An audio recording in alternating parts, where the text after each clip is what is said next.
আর্জেন্টিনার পক্ষে ছাড়া কি ম্যাচ কখনো আগায় যেতে পারে? কখনোই মনে হচ্ছে আগাতে পারবে না। আর্জেন্টিনার সাপোর্ট নিয়ে মানুষ এত সুন্দর সুন্দর বক্তব্য দিল যেখানে সেইখানে আর্জেন্টিনা এত খারাপ ম্যাচ খেলতে আমি কখনো আশা করিনি স্পেনের সাথে। ওদেরকে আমার গালাগালিও আসতেছিল মুখ দিয়ে। আমি পাক্কা 90 মিনিট, 30 মিনিট প্লাস 15 মিনিট যে ম্যাচটা হইছে, আমি দাঁড়াইয়া একটা যদি চিহ্ন দিতে পারছি ভাই একটু ভালো খেলতেছে। সারাটা ম্যাচ আমি বোমার মতো দাঁড়াইছিলাম। কেন ভাই, এটা তো একদমই বাজে ছিল। তার ভিতরে লাস্টে যে চাপগুলো দিছে, 10টা প্লেয়ার এরকম চাপ কিন্তু সবসময় দিতে পারে না। এটা চাপটা আগে থেকে দিত বা অনেকে বলে যে আর্জেন্টিনা লাস্ট সময় কাম ব্যাক করে, তো এটা আসলে কাম ব্যাক করার মতো কিছুই ছিল না। যথেষ্ট চাপ পড়ছে সম্পূর্ণ 90 মিনিট, আমিও পুরো 95% আর্জেন্টিনার বিপক্ষে চাপ পড়ছে। আর্জেন্টিনা চাপ দিতে পারে নাই, ওইটা হয়তো বা একটা গোল খাওয়ার পরে মাথায় যে টান ওঠে এই জন্য হয়তো চাপটা দিতে পারছে। 10 প্লেয়ার নিয়ে যদি চাপ দিছে এটাই অনেক, কিন্তু 11টা প্লেয়ার থাকলে লাউতারো মার্টিনেজ যদি লাল কার্ডটা না খাইতো তাইলে হয়তো বা ভালো কিছু করতে পারতো, এটা আমি আশা করি। লাউতারো মার্টিনেজ থাকলে হয়তো বা স্ট্রং হইতো দলটা, যে এখানে 10টা প্লেয়ার নিয়ে আসলে চাপ দিয়ে কিছু করা যায় না। তারপর অনেক দূর নিয়ে গেছে। এখন মেসির কারণে এটা সম্ভব হয়েছে, মেসিকে কখনো দোষ দিব না। মেসি বয়স হয়েছে তো ওদের কি দোষ দিব। একমাত্র মেসির জন্য আর্জেন্টিনা সাপোর্ট করি। তারপর আর্জেন্টিনার নামে এত বদনাম আমার সহ্য হয় না। তাও বলতে হবে, নিজেরই বলতে হবে যে নিজের চোখে দেখা হয়, নিজের চোখে। এটা তো মিথ্যা হইতে পারে না নাকি? অবশ্যই মিথ্যা হইতে পারে না। স্পেন খুবই ভালো খেলছে। যে মানে আর্জেন্টিনার পায়ে বলই ডাকে দেয় না, এইটা আমার তো কি রাগ লাগছিল রে ভাই, বলার মতো না। আমি গালাগালিও করতেছিলাম মুখ দিয়ে, মানে মুখ দিয়ে কারো বায়োডাটা এত যেইভাবে আর্জেন্টিনার ভক্তরা কান্নাকাটি করতেছিল, এইটা দেখে অন্ততপক্ষে আর্জেন্টিনার ম্যাচটা জিতাই দেওয়া দরকার ছিল। ভাই কেন তোরা স্পেন ভাই এত কষ্ট করে আর্জেন্টিনা হারাইলি? না হারাইলেও পারতি।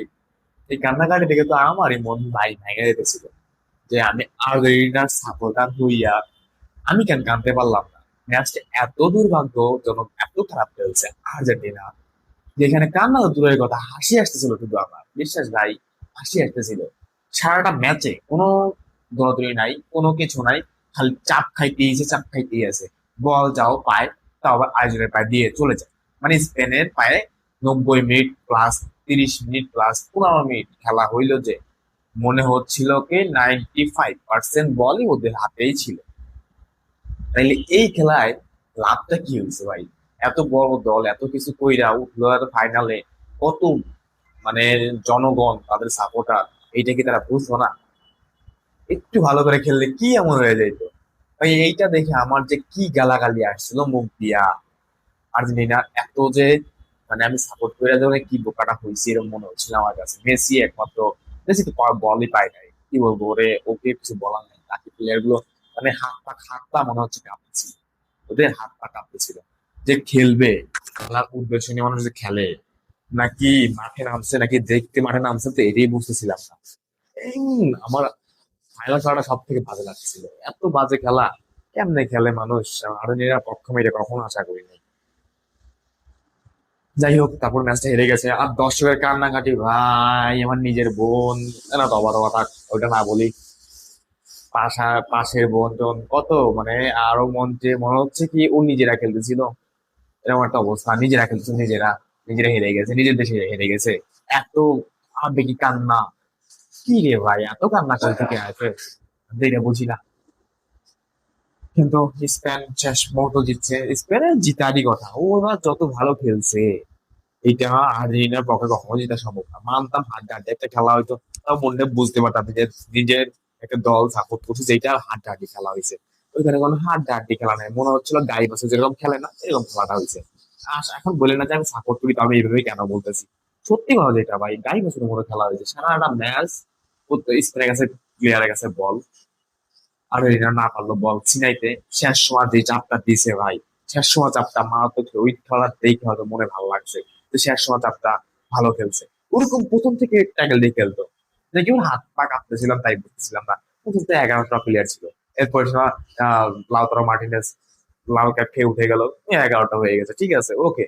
কিন্তু এর আগে একটা চাপ যদি ভালো মতো দিতে পারছে, চাপ দিয়ে গেছে কারণ, মানে চাপ দিবে কি তার আগে কেমন হাত পা কাঁপতেছিল, এরকম একটা অবস্থা হয়ে গেছে। এই সব আসলে ভাই বিষয়টা খুবই খারাপ। আমার এতটা খারাপ লাগছে যেটা বলার বাইরে। সারাটা ম্যাচ একটা একটা উৎসাহ তো চিল্লানো আমি দিতে পারিনি, সারাটা ম্যাচ দাঁড়ায় দাঁড়ায় খালি খেলা দেখছি বোবার মতো হয়ে। এরকম ম্যাচ আমি আমার লাইফে জীবনও দেখি নাই। একদম বোবার মতো হয়ে ম্যাচ দেখে, কেউ ম্যাচ দেখে একটু চিল্লাম দিই, তার আগে বল দেখি ওর বলটা পাইছে, আর্জেন্টিনা পাইছে, পাওয়ার মতো আমি চিল্লাম দিছি, এটা দেখি স্পেন বল নিয়ে গেছে।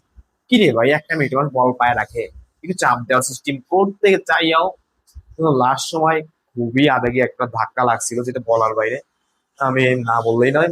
উম, মনে হচ্ছিল গোল হয়ে গেছিল, মনে হচ্ছিল না আর্জেন্টিনা শেষ সময় সবসময় মনে করো অন্যান্য যেমন ব্যাক কি বলে ব্যাক কাম ব্যাক দেয়, ওরকমই কাম ব্যাক দিবে, কিন্তু তাও তাদের হয়তো ভাগ্যে নাই। এটাই বলবো আমি, যাক আর্জেন্টিনার সাপোর্টার হয়ে আমি এত দুর্নীতি করছি, মানে ওদের বিপক্ষে কথা বলছি, এটা আসলে নিজের আবেগ থেকে বলতেছি আর কিছু না। এটা একদমই বাজে ছিল খেলাটা, যে নিজে নিজে চোখে দেখা। যাই হোক, আর্জেন্টিনার সামনে আবারও খেলুক, কিন্তু মেসি হয়তো আর দেখা যাবে না। মেসি ছাড়া আর্জেন্টিনা শূন্য, আমার কাছে মনে হচ্ছে। আপনাদের কাছে কি মনে হচ্ছে অবশ্যই কমেন্টে জানিয়ে দেবেন। ওকে, আল্লাহ হাফেজ।